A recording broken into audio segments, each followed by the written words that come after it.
첫 번째 소식입니다. 전국 곳곳에서 코로나19 확산하면서 신규 확진자 수가 다시 200명대 중반으로 치솟았습니다. 지난 14일부터 오늘까지 닷새간 집계된 확진자 1000명에 육박합니다.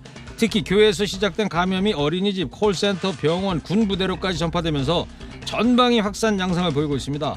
정부는 이번 주가 코로나19의 전국 확산 여부를 가르는 중대 고비가 될 것으로 보고 확산 저지에 총력을 기울이기로 했습니다. 방역 수위를 현 거리두기 2단계에서 3단계로 격상해야 하는 게 아니냐는 질문엔 가능성을 열어놓고 상황을 주시하고 있다고 밝혔는데요. 이재갑 한림대 감염내과 교수는 방역 타이밍이 계속 늦고 있다면서 사회적 거리두기를 전국 2단계, 수도권 3단계로 빨리 올려야 2주 후에 그나마 나은 상황을 볼 수 있다, 이렇게 강조했습니다. 현재 수도권에서는 언제 누구라도 감염이 발생할 수 있는 상황입니다. 이 코로나19란 놈이 정부의 방역 기준이 느슨해지고 시민의 피로감이 높아가는 빈틈을 파고들었는데요. 감염병엔 과유불급이 통하지 않습니다. 과할 정도의 선제적 대응이 최악의 상황을 막는 지름길이죠. 그리고 제1의 코로나 방역은 성숙한 시민의식입니다. 서울 성북구 사랑제일교회 정광훈 목사가 어제 오후에 코로나19 확진 판정을 받고 서울의료원으로 이송됐습니다. 전 목사에 이어서 전 목사 부인과 비서도 잇따라 코로나19 확진 판정을 받은 것으로 확인됐습니다. 전 목사는 확진 전 자가격리 대상자로 통보받고도 지난 15일 광복절 집회에 참석했던 터라 추가 감염 우려가 커지고 있는데요. 구급 차량을 타고 이송되는 과정에서 마스크를 턱 밑으로 내린 채 웃으면서 휴대폰을 보거나 통화하는 모습이 언론에 포착돼 비난을 사고 있죠. 또 교회에 코로나19가 확산된 이유가 외부 세력에 의한 테러라는 주장을 굽히지 않았습니다. 조금 전 질병관리본부에 따르면 사랑제일교회 관련 확진자 457명입니다.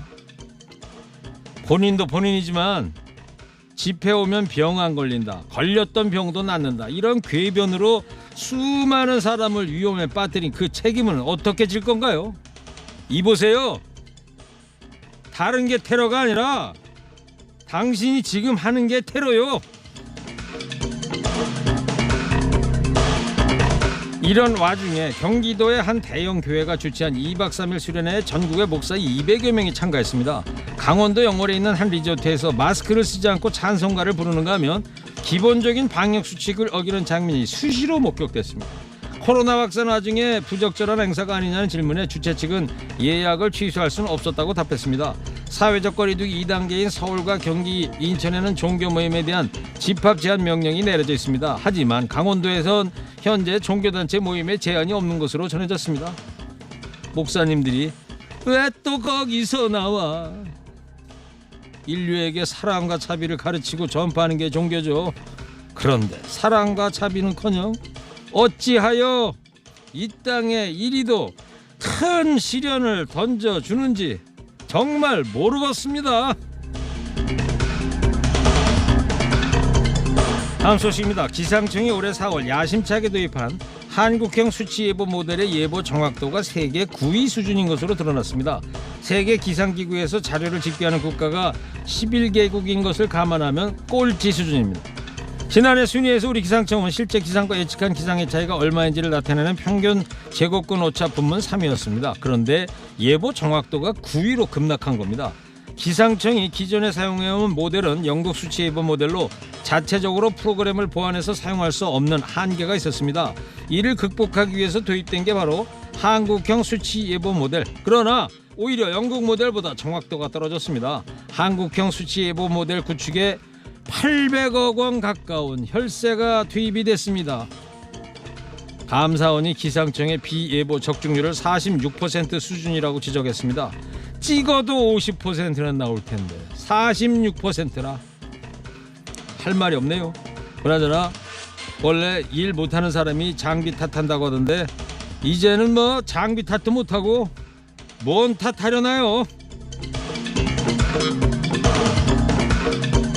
마지막 소식입니다. 우리나라에서 5G 서비스에 가입한 사람이 700만 명을 넘었습니다. 그러나 비싼 요금에 비해서 잘 터지지 않는다는 불만이 끊이질 않는데요.